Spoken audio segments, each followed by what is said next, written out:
The Democrats are flocking to Pennsylvania in an early offensive to reclaim the U.S. House in the midterm 2026 elections. Several ambitious young Democrats have come to Pennsylvania in recent weeks to rail against President Donald Trump and pitch the direction they think their party needs to take. Tyrone Bowman, live. Good morning.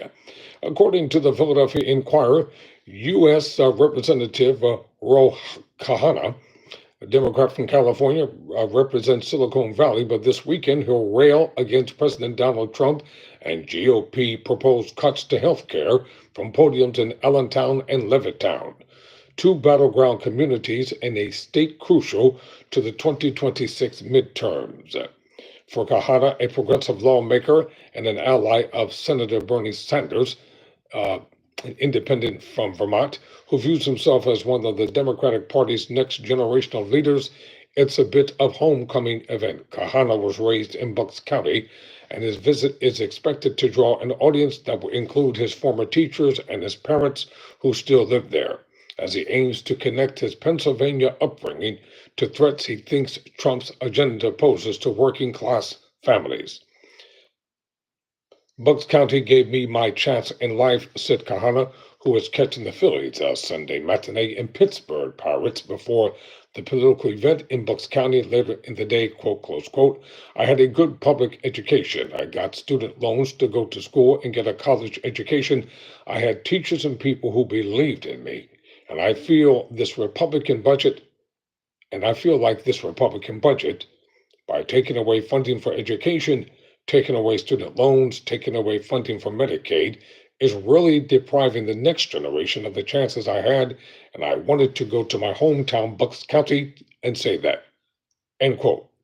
Kahana's visit comes as a week after U.S. Senator Ruben Gaglico, a Democrat from Arizona, spoke in Bucks County, highlighting the importance of the region as Democrats lay the groundwork for the 2026 midterms. I think I mispronounced Ruben's name. Gallego. That's the correct pronunciation. Ruben Gallego. And earlier this month, U.S. Representative Chris Deluzio, who's 40 years old, a Democrat who represents Western Pennsylvania, held town halls with Sanders in Harrisburg and Bethlehem. As he continues to travel around the state, Deluzio has increasingly garnered speculation that he may be eyeing a Senate run in the next 3 or 6 years. The focus on the Commonwealth illustrates the pivotal role of Pennsylvania continues to play as Democrats look to reclaim the U.S. House in 2026 and the White House 2 years after that.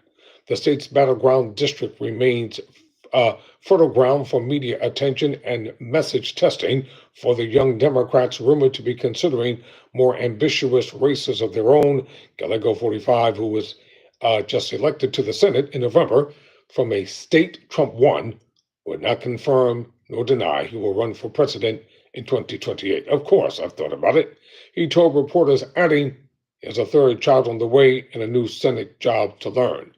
Ahead of his stop in Bucks County, Kahana, 48, said his focus right now is doing work to win back the House for Democrats and pressure vulnerable Republicans to vote against the GOP budget bill working its way through Congress. They're not going to vote against it. They're going to toe the line and they're going to vote for it. If you look at my travel, it's literally 2 red districts where we can either flip someone's vote or flip that district, Kahana said.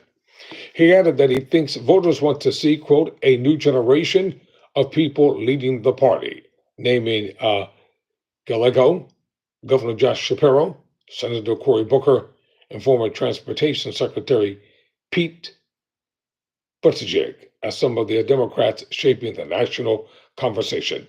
I don't know what I'm going to do, Kahana added, but I want my vision of economic patriotism, which is to say we have a vision of what the future economy is going to look like. I want that to be central to the conversation, and then we'll see what makes sense. Bucks County has long been a coveted bellwether for the key swing state, voting for former President Joe Biden in 2020 and then flipping to Trump narrowly last year. Tyrone Bowman, never surrender, never quit.